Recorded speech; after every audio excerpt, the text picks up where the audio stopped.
Olá, tudo bem? Sou o professor Everton, professor de Química, e hoje nós vamos dar sequência a mais uma aula do nosso Pré-ENEM Legal. Bom, na aula de hoje nós vamos falar um pouquinho sobre soluções. As soluções elas podem ser definidas em duas etapas. Eu tenho soluções que eu vou apresentar um soluto e um solvente, eu tenho soluções em que a solução irá apresentar um disperso e um dispersante. Na aula de hoje nós vamos falar um pouquinho sobre coeficiente de solubilidade e a concentração comum. Então acompanha comigo aí na tela, olha só. As soluções, elas podem ser uma mistura homogênea, ou seja, aquela mistura em que eu tenho apenas uma única fase, e nessa mistura nós vamos ter um disperso e um dispersante. O disperso, ele é o soluto, e o dispersante, ele é o solvente. É muito comum nós falarmos em soluções que eu tenho um soluto e um solvente. Não necessariamente um sólido dissolvido em um líquido. Eu posso ter uma solução entre dois sólidos, entre dois líquidos, eu posso ter uma solução entre gases, desde que eu tenha um disperso e um dispersante, ou desde que eu tenha um soluto e um solvente. Comumente, nós trabalhamos o soluto como aquilo que está em menor quantidade e o solvente como aquilo que está em maior quantidade. Geralmente, o soluto ele deve ser solubilizado pelo solvente. Por exemplo, ao adicionar uma colher de açúcar em um copo com água, então eu tenho um açúcar sendo o soluto e a água sendo o solvente. Então a água vai fazer a solubilização do açúcar. Também posso ter um disperso, que é a fase sólida, e um dispersante, que nesse caso é a fase líquida, tudo bem? Então vamos lá, olha só. Nesse caso, eu tenho os dispersantes e o disperso como partículas que têm ali um menor que 1 nanômetro, né? 10 ali a menos 9. Então essas partículas, elas acontecem como disperso e dispersante. Vocês estão vendo aí na tela uma aliança. Nessa aliança eu tenho uma dispersão, eu também tenho uma solução. Por quê?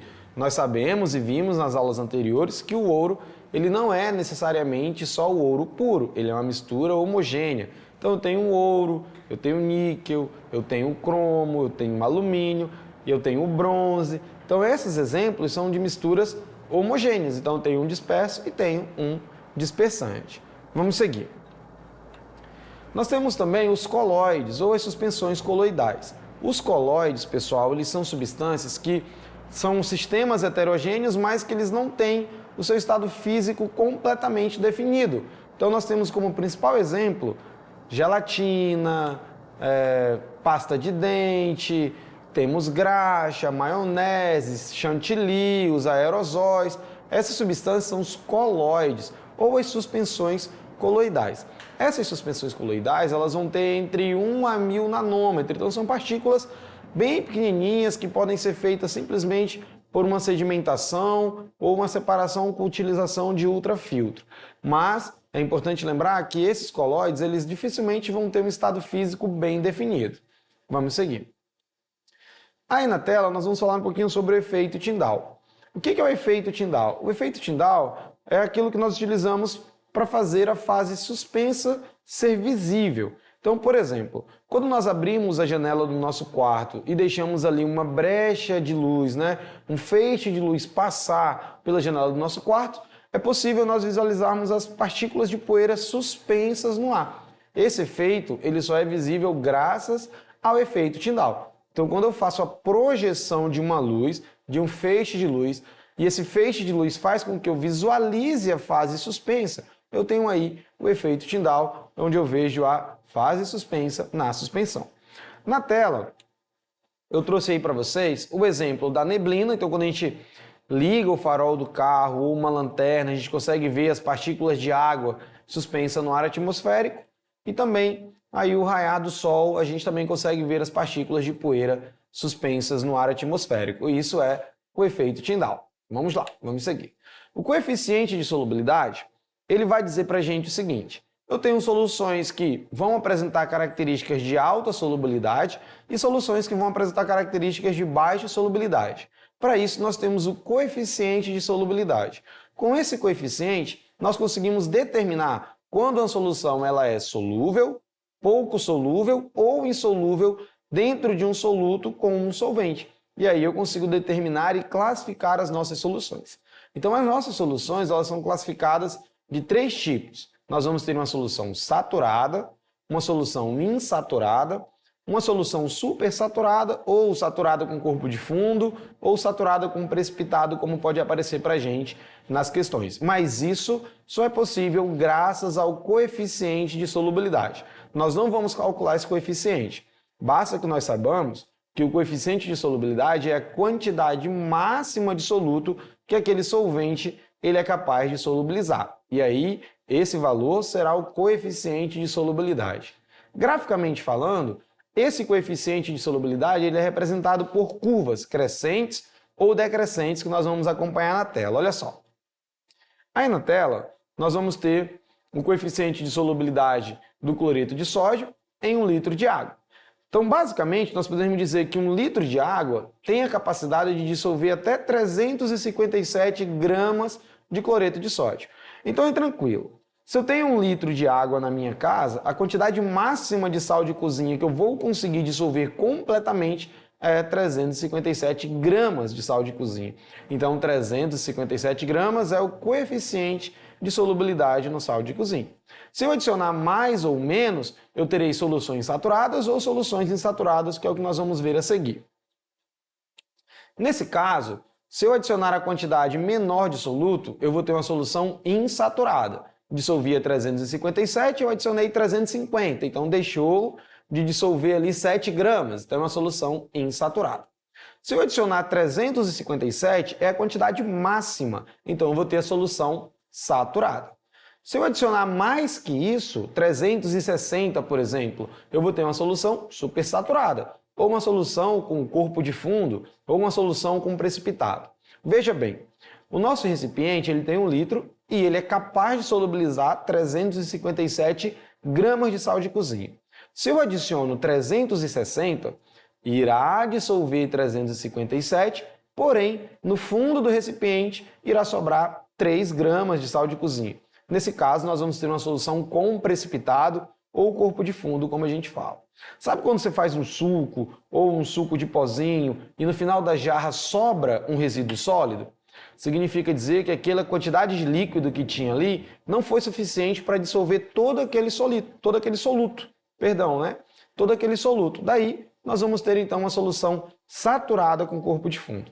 Lembra que corpo de fundo é aquilo que se deposita no fundo do recipiente, é aquilo que não dissolveu. Então, toda solução saturada com corpo de fundo irá sobrar alguém lá no fundo do recipiente. Vamos lá. Graficamente falando, nós vamos ter o seguinte, eu tenho uma reta, nesse caso eu tenho 3 regiões, uma acima, uma abaixo e uma em cima dessa curva. Essas 3 regiões, elas classificam as nossas 3 soluções. Então eu posso ter uma solução supersaturada ou saturada com corpo de fundo quando o coeficiente estiver acima da curva de solubilidade. Eu vou ter uma solução saturada quando o coeficiente estiver em cima da curva de solubilidade. E eu vou ter uma solução insaturada quando o coeficiente estiver abaixo da curva de solubilidade. Lembrando que essa curva de solubilidade, ela nada mais é do que o coeficiente de solubilidade. Olha só, então pontos acima da curva, solução supersaturada, pontos em cima da curva, solução saturada e pontos abaixo da curva, solução insaturada. Vamos ver mais um exemplo. Olha só. O coeficiente de solubilidade do sal de cozinha na água é 36 gramas de cloreto de sódio em 100 gramas de água. Sabendo desses dados, classifique as soluções abaixo quanto ao grau de saturação. Então vamos lá. Se eu adicionar 20 gramas de cloreto de sódio em 100 gramas de água, qual o tipo de solução que nós teremos? Veja que o enunciado fala para a gente que 36 gramas são capazes de serem solubilizados em 100 gramas de água. Se eu adiciono 20 gramas, eu terei uma solução insaturada.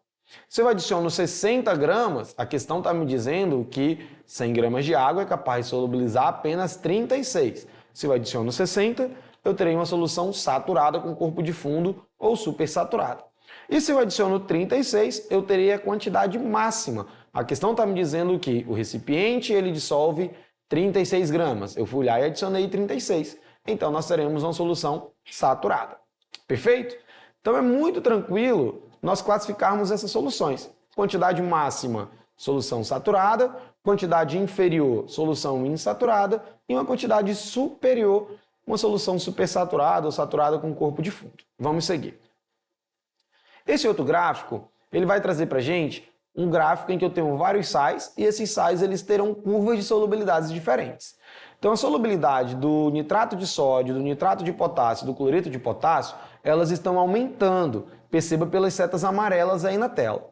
Isso significa dizer que esses sais eles são sais solúveis quando a relação ela é endotérmica. Então o sal ele absorveu o calor e ele vai aumentar a sua solubilidade. Já a solubilidade do cloreto de sódio, ela está aumentando, mas quase que lentamente. Quase ali a setinha verde, eu quase não consigo perceber uma variação de temperatura, mas também é uma reação do tipo endotérmica.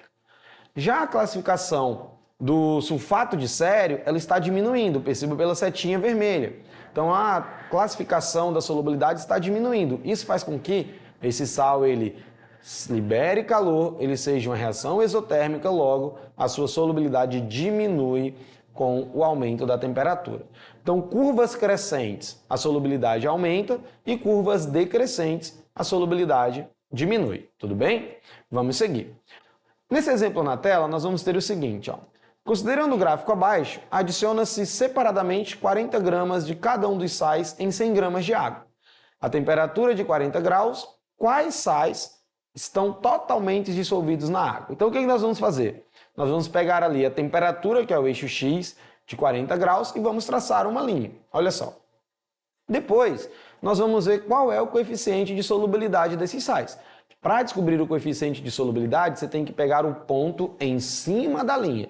Lembra que aquele ponto em cima da linha, em cima da curva, é a quantidade máxima de soluto que foi dissolvida. É a solução saturada. Então eu tracei a minha linha em 40 graus e agora eu preciso pegar os pontos que estão em cima de cada curva. Vamos acompanhar. Ali para o sulfato de sério, nós vamos ter aproximadamente 10, para o cloreto de sódio aproximadamente 40, para o cloreto de potássio também ali uns 45 aproximadamente. Vão acompanhando aí, tá gente? Com as setinhas na tela. Nós temos ali para o nitrato de potássio uns 65 e para o nitrato de sódio aproximadamente 110 gramas solubilizados. Então, quais desses sais apresentarão uma solubilidade total? Deve ser aqueles sais que o ponto esteja aproximadamente em cima da linha. Então, fazendo essa análise, nós vamos ter apenas dois sais, o nitrato de potássio, que é o KNO3, e o nitrato de sódio. Então, em 40 graus, apenas esses dois sais estão completamente dissolvidos. Isso porque os pontos das curvas dos outros sais, eles diferem do seu coeficiente de solubilidade. Tudo bem? Vamos seguir. Nós vamos falar agora um pouquinho sobre as concentrações.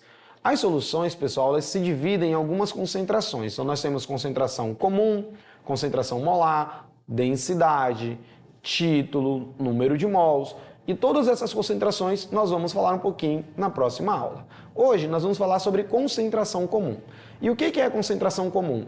É a quantidade de soluto dissolvida em um solvente. Isso vai dar para a gente uma concentração comum dada em gramas por litro. Olha só. Nesse caso, a concentração comum ela é a razão entre a massa e o volume da solução. Então nós vamos ter C igual a M sobre V, é a fórmula de concentração comum, é aquela concentração que vai te dizer a quantidade de soluto, a quantidade de massa que você tem em um determinado volume, e essa concentração ela pode ser dada como uma concentração em grama por litro. Isso faz com que, por exemplo, se nós tenhamos 10 gramas por litro, significa dizer que em 1 litro de solução nós temos 10 gramas de soluto, e assim nós vamos ter então a concentração comum, tudo bem? Então vamos seguir. Olha esse exemplo na tela. Suponha que uma pessoa, para adoçar seu cafezinho, tenha utilizado 5 gramas de sacarose para uma xícara de 50 ml do líquido. Qual é a concentração final em grama por litro de sacarose nesse cafezinho? Então olha só, eu tenho uma massa de açúcar, que são 5 gramas, e eu tenho um volume da solução, que são 50 ml. E a questão quer saber qual é a concentração de açúcar nesse cafezinho. Então eu tenho que pegar a massa do soluto e dividir para o volume da solução. Olha como fica. Então eu tenho ali 5 gramas e 50 ml. Veja que a questão está pedindo a concentração em gramas por litro. Então é necessário pegar esses 50 ml, dividir para 1000 para transformar ele para litros. Então, eu vou ter 5 gramas dividido para 0,05 e aí nós teremos 100 gramas por litro. Significa dizer que na garrafa de café, se ela for de 1 litro, ela vai ter ali 100 gramas de açúcar. Tudo bem? Assim, nós utilizamos a concentração comum. Vale lembrar que todas as fórmulas, quimicamente, elas se desenvolvem por regras de 3. Então, eu posso fazer a aplicação de uma regra de 3. Eu sei que é extremamente difícil ficar lembrando de fórmulas sempre. Então, eu posso utilizar uma regra de 3. Olha como fica. 5 gramas estão para 50 ml e quantos gramas estarão para 1000 ml? Ali a gente faz o meio pelos extremos. Nós vamos chegar na mesma relação. 5.000 dividido para 50. 100 gramas por litro. Então, mais uma vez, se nós tivéssemos uma garrafa de café de 1 litro, 100 gramas seriam apenas de açúcar. Tudo bem, pessoal? E assim se calcula concentração comum. Vamos seguir. A densidade ela é muito parecida com uma relação de concentração comum. Também é massa sobre volume, porém, ela não é dada em grama por litro. Ela pode ser dada em grama por ml ou gramas por centímetro cúbico. Olha o exemplo aí na tela. Uma solução de 500 ml foi preparada dissolvendo 50 gramas de hidróxido de sódio em 500 gramas de água. Determine a densidade da solução e sua concentração comum. Perceba que densidade eu preciso ter a massa do soluto mais a massa da solução dividido para o volume da solução. Tudo bem? Então vamos organizar, olha só. Eu tenho ali 500 ml, foi preparado dissolvendo 50 gramas de hidróxido de sódio em 500 gramas de água. Então a solução tem 500 ml, mais foi 50 gramas de hidróxido de sódio e 500 gramas de água. Olha como fica. Então nós vamos ter ali 550, isso, né, a massa do soluto mais a massa do solvente, dividido para 500 ml, que é o volume da solução. Então, densidade é massa sobre volume, nós vamos ter, então, 1.100 gramas por litro. Tudo bem? A questão também pede a concentração comum. Perceba que na concentração comum, eu não preciso usar a massa do solvente, eu só preciso utilizar a massa do soluto, porque concentração é massa sobre volume. Então, nós vamos ter 50 gramas de hidróxido de sódio para 500 ml. É importante lembrar que esse volume ele deve estar em litro, então divide-se por 1000 e aí nós vamos ter 0,5 litros. Então nós temos uma densidade de 1.100 gramas por litro e uma concentração de 100 gramas por litro. Então muito cuidado na hora de calcular a densidade e de calcular a concentração comum. É só massa do soluto sobre volume da solução. Tudo bem? Vamos seguir. Nós temos essa questão do Enem 2016, e ela vai dizer o seguinte: para cada litro de etanol produzido em uma indústria de cana-de-açúcar, são gerados cerca de 18 litros de vinhaça, que é utilizado na irrigação das plantações de cana-de-açúcar, já que contém teores médios de nutriente, nitrogênio, fósforo e potássio iguais a 357 mg por litro, 60 mg por litro e 2.034 mg por litro, respectivamente. Na produção de 27 mil litros de etanol, a quantidade total de fósforo em quilo disponível na vinhaça será mais próxima de quanto? Então, olha só, nós temos uma concentração de fósforo, nós temos o volume de etanol e nós temos a quantidade de vinhaça. Nesse caso, a questão quer saber da gente qual é a concentração de fósforo na solução. Então, o primeiro passo é fazer uma relação estequiométrica, que é estabelecer uma regra de 3 como aquilo que nos interessa. Então, vamos voltar na questão, olha só. Primeira coisa que eu fiz foi: eu tenho 1 litro de etanol e isso equivale a 18 litros de vinhaça. Como que eu sei dessa informação? Essa informação está lá no texto. Ó. Para cada litro de etanol são gerados 18 litros de vinhaça. Ok. O que mais que eu tenho? E se eu produzo 27 mil litros de etanol, quanto que eu irei gerar de vinhaça? Tudo bem? Então a questão me diz que 1 litro de etanol gera 18 litros de vinhaça. Mas ele quer saber, na produção de 27 mil litros de etanol, quantos litros de vinhaça serão produzidos? Fiz uma regrinha de 3, meio pelos extremos, tá? Passa multiplicando, passa dividindo, então nós vamos ter 486 mil litros de vinhaça sendo produzidos. Porém, a questão não para aí. Ele quer saber qual é a quantidade de fósforo nessa questão. Então vamos lá. Eu sei que isso equivale a 0,0006 quilos, então nós vamos ter o seguinte: 6 vezes 10 elevado a menos 5 kg de fósforo equivalem a 1 litro de etanol. Só que a questão quer saber da gente quanto que isso vai ser usado em 4,86 vezes 10 a menos quinto litros de vinhaça. Professor, por quê? Porque nós vimos que para 27 mil litros de etanol foram produzidos 486 mil litros de vinhaça. Quanto de fósforo tem então em 486 mil litros de vinhaça? Mais uma regra de 3, multiplica, meio pelos extremos, desenvolve. Então nós vamos ter 6 vezes 4,86 vezes 10 elevado a menos 5 vezes 10 elevado a quinta. Perceba que 10 a menos 5 eu posso cancelar com 10 a quinta. E aí nós vamos ter 29,16 kg de fósforo. Então, aproximadamente 29 kg de fósforo, nossa alternativa, letra B. Tudo bem então, pessoal? Para essas e outras aulas, acessem a nossa plataforma.